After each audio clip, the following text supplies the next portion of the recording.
We treat patients from general cardiology to interventional cardiology. I implant pacemakers, defibrillators. I do catheterization, stenting. I do every aspect of cardiology, including nuclear cardiology. But we're available. Most of the time, you don't really need a referral. Most of the time, you can call, and we can usually work you in and see you and do the appropriate treatment. I have patients that come in, and I frankly talk them out of any testing. I say, why would you want to waste $2,000 to $3,000 worth of tests when the yield are going to be nil to none, and it's very unlikely you have what you think you have. And that's being a professional, and I think most physicians should be professional, and that's essentially how I always gear my way of practicing. I don't have a mission statement, but my statement is go through life and touch people positively and make a difference in somebody else's life. And that's how I practice, and that's how I live. Hello everybody, and welcome to TV35. My name is Ethan Lowe, and I'm here with Miss Margie Jones, which is Bobby Jones' wife, which is the LBA director. And today we're going to be talking about mission trips. One of them, the most one we're going to be talking about is New Mexico, that they went on during the summer and past summers, I believe. So tell us a little bit about yourself and about New Mexico and the Navajo Nation mission trip. Yes, my husband is Bobby Jones. He's the director of missions at the Lawrence Baptist Association, and we've been here for 10 years. The Lord has blessed us with the privilege to come here and serve. Missions is close to our hearts, and so this coming up year, 2018, we will be making our 10th straight in the row mission trip to the Navajo Nation, which is in Continental Divide, New Mexico. And we actually go there and we do a day count. We do have two groups that go. We have a group that goes in June, and then we have a smaller group that goes in July, which is the one that I usually go on. Right. And we do a day count on that one during that time. We actually go out to the reservation and pick up the children, and we bring them back to the church. They get there around 8, and they're usually there to around 1:30 or so. And we do lots of things with them, and of course, most importantly, we teach them about the one true God, which is our God. Right, right. Now, one thing I want to know is, how did y'all come about going to New Mexico and the Navajo Nation? Like, that's most times that's not. It's a pretty far place from Georgia. So how did y'all come about finding that place? Well, actually, it was all found out about two people from Lawrence County who went there and would do their hunting there on a actual ranch. And the people who ran the ranch were members of this church where we go and we worship and do the ministry with now, and we minister alongside the church. Okay. So how long have y'all been going to the Navajo Nation in New Mexico? Okay, this will be our 10th year straight, and we've ministered in two different churches, mostly at the mission church called Elam Haven, and we've been able to work there with our pastor who's been there for several years, Ray Clemens, and most of the people in attendance there that are members of the church are Navajo Native Americans. Okay, so y'all said y'all put on day camps. Tell us a little bit about what goes on in those day camps and what y'all do. Well, we feed them their meal. We feed them breakfast, and the children actually break up according, to pretty much how we do here, according to age groups. We have all kind of fun things for them. We do teach them, as I said earlier, of course, about our Lord. And we do also do lots of fun things with them. We have one of the elderly Navajo Americans who's a member of the church there. He always does a little ride with them. He pulls them on his tractor, and of course they enjoy that. We have all kind of games. Right. We do arts and crafts. Again, similar to pretty much the same things that we do at our VBSs here.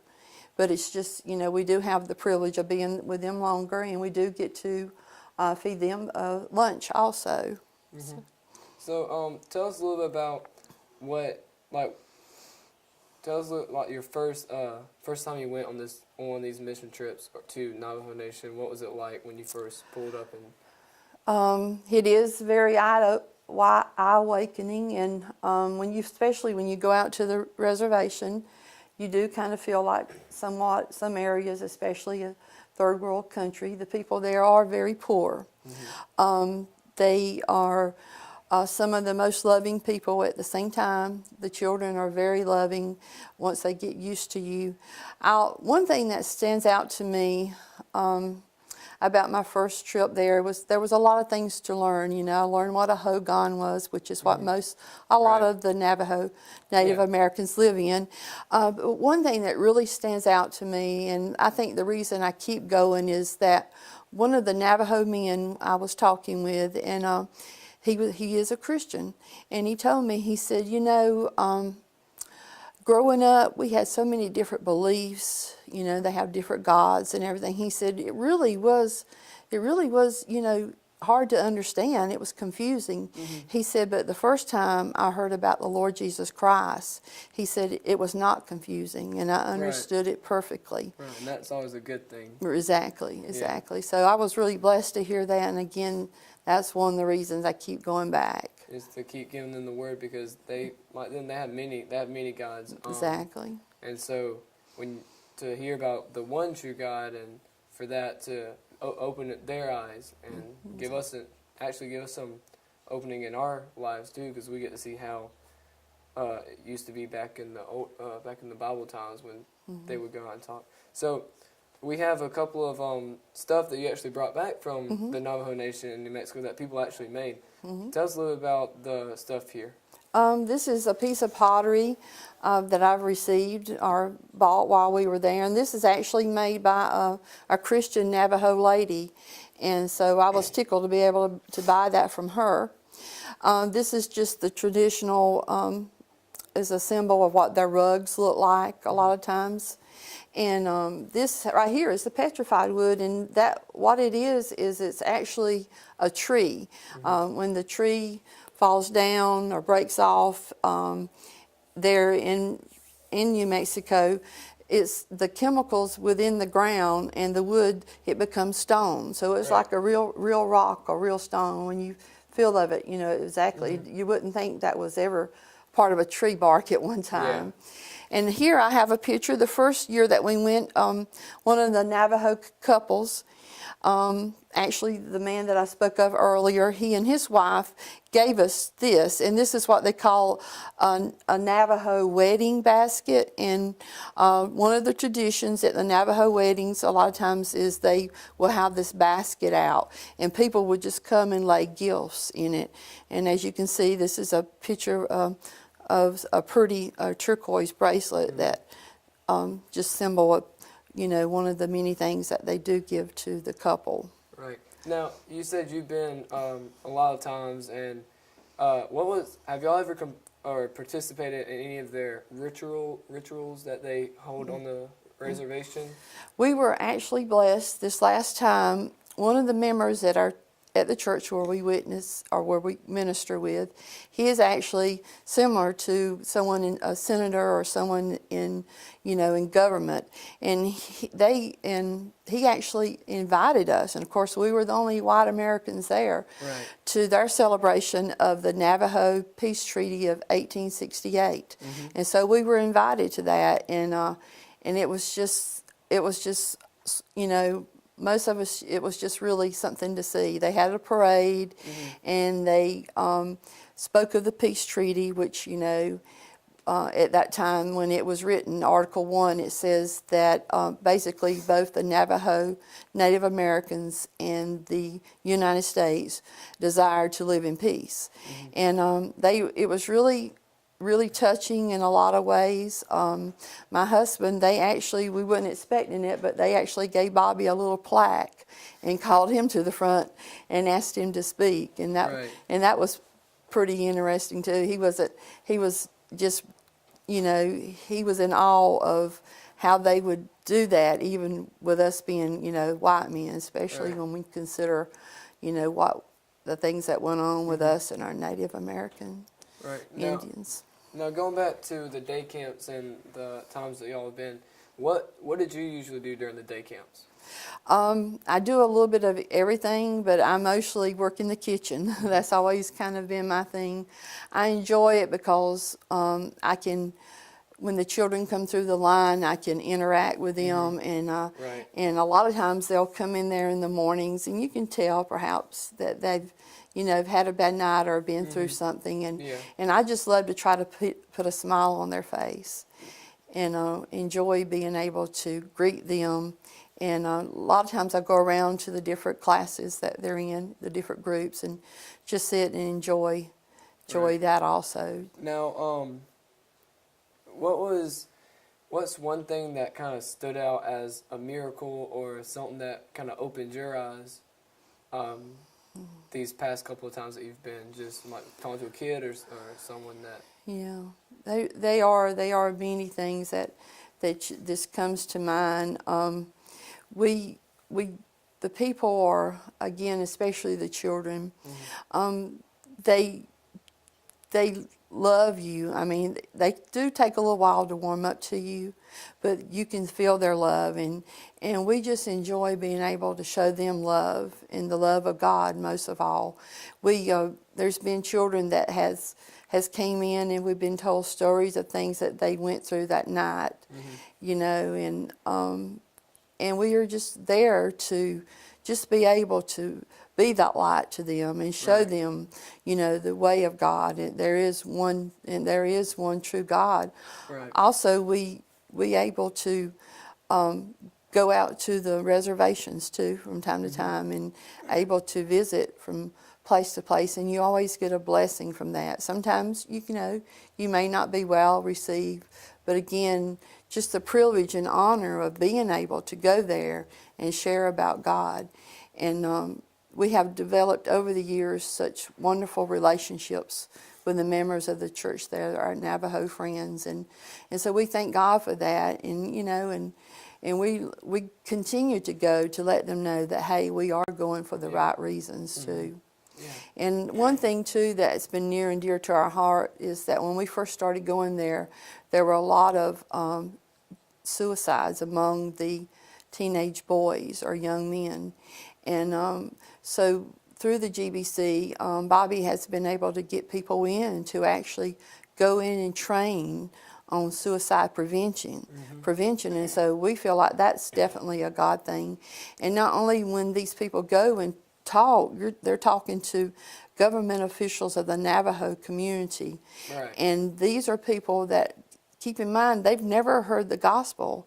So we have taken that opportunity to also share the gospel with them. And that's always a good thing because, as some of y'all don't know, a reservation is kind of like, as she said, a third world country. They don't usually let a lot of people in to visit. And so if y'all have the chance to visit them, so that's like I guess I would say that was a miracle of God to let y'all go in there and visit and share the word with them. Exactly. Well, thank you for speaking with us today. And the reason we want to do this is because we want to shine light on the mission trips and the service projects that are going on in Dublin. And that's what we've been trying to do, and that's why we're glad that churches and LBA is like helping out, even all the way to New Mexico, talking to people and sharing the word. So thank you again for coming out, and hope you have a good day, and we'll be right back after the break. Hey, are you searching for a great used car, truck, van, or SUV? Head on over to Dublin Auto Sales, where the selection and value are sure to fit your budget. See Wayne Kemp, Bill Topping, Alan Fields, TJ DeRochi, or Freddie Cook today. Dublin Auto Sales, celebrating another great year in business. Now proud to be on both sides of North Jefferson Street with our new truck and SUV lot. You'll also find Dublin Auto Sales at 1705 Telfair Street in Dublin. Selection, value, and pink rate or in-house financing is available, so financing is never an issue. Dublin Auto Sales, if you're searching for a great used car, truck, van, or SUV, head on over to Dublin Auto Sales. Hello everybody, and welcome back to TV 35. We are still here talking about the Navajo Nation New Mexico trip, and I'm here with Editha Chafin, one of the people that actually went on the trip.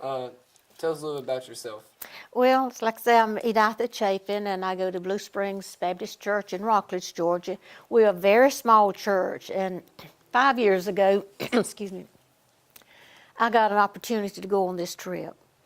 And I was just excited. I was not afraid. I just couldn't wait to get there.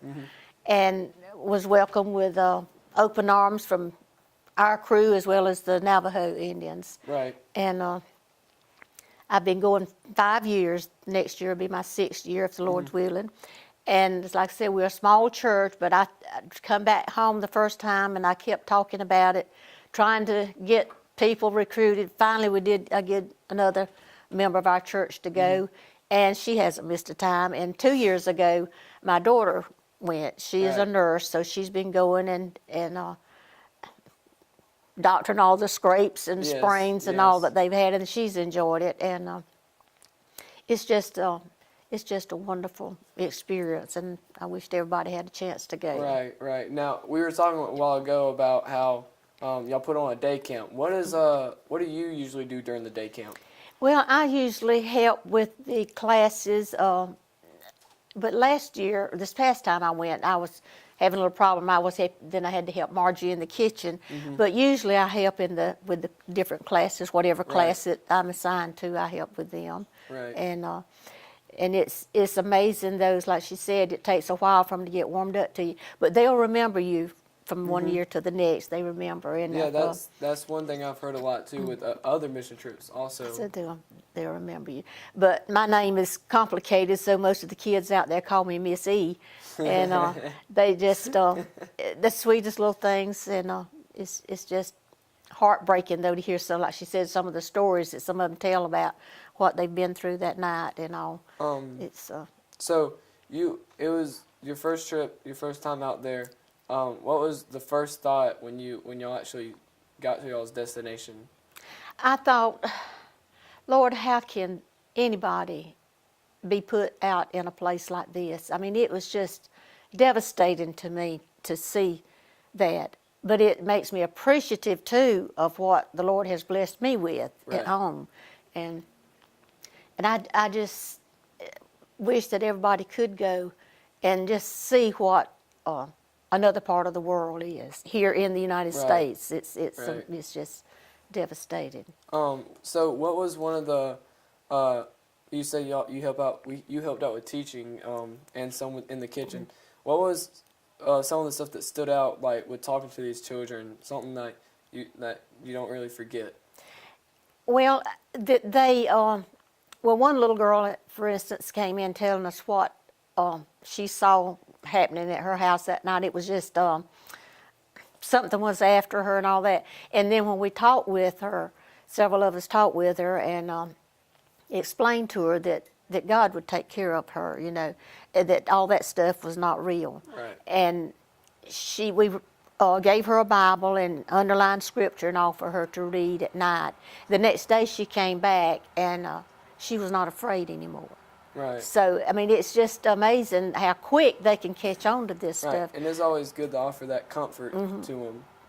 But the thing is, though, even though we teach them all this stuff, they go home and they go back into this spirits, what their parents believe in. And it's really hard for those kids to, they believe what we say, but they yet have to believe what their parents. In fact, I have one friend that she's has cancer, and of course she's probably about 25 or 30 years old, and she said that she had been to the medicine man and was not getting any better, so she finally went to a medical doctor, and she's been going, and she told me that her people had disowned her because she would not go back to the medicine man. Right. And she believes in Jesus. She's a Christian, and they, it's hard to accept that your family would disown you, But like I say,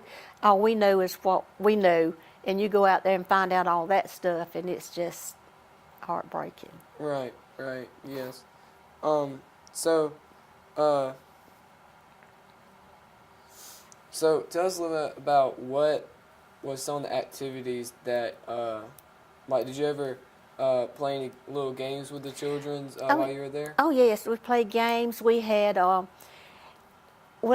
let me back up just a minute. We had actually, at the times that we've been out there, we have bought playground equipment. Each year we'll buy a piece of playground equipment. But we have they have basketball, and they have, well, they've got a mechanical bull, and that's fun for the kids. Right. And and we have crafts. You know, they do a lot of crafts, and they're very talented kids. Right. And even though they have a bad home life, they are very talented. And I just love to go and be with them and Be with see the children. And we have had some of the churches here in Lawrence County have made little dresses for the little girls, Right. and they'd made little shorts and bought T-shirts for the little boys. And when you carry those little clothes out there for those girls to try on, it is amazing to see how excited they are. Right. And they just and you can't there's one little girl we never did get her dress off of, you know, is going to take her dress and put it in a bag and put her name on it, but she just didn't want to take it off. Right. But it's but we play games with them, and all different types of games. Right. So what, talking about giving to the children, giving them things to play with, how could someone in Dublin want to give some stuff to the LBA or to you to take to New Mexico? What would they be looking for? Well, like I said, I wasn't out in that this past time because I was in the kitchen. But we usually, anybody that wants to give anything, we actually give it to the association, and they'll, Right. Whatever their needs out there, we leave the money or either go get it. In fact, last year, our church there's 3 of us goes, and our church gives us $250 each to Right. spend for that. And in fact, the money that I gave to the pastor out there, he went and bought a new nice heavy-duty vacuum cleaner and a big trash can. Right. And the other girls had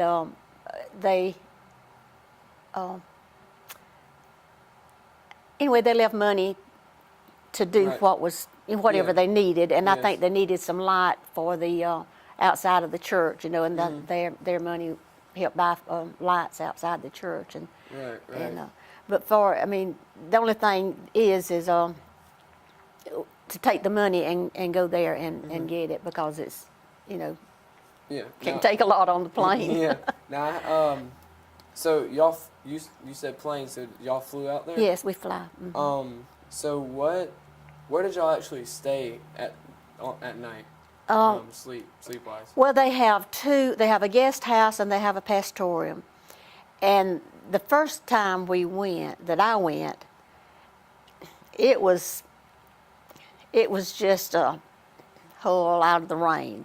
But over the time, we have donated and have built up, and it's fairly decent places to stay now.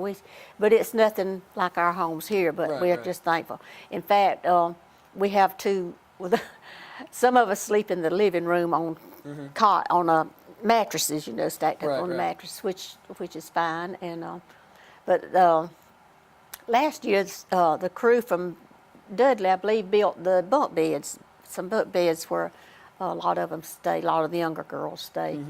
And but now the guest house is where Margie and some of her group stays, and they are.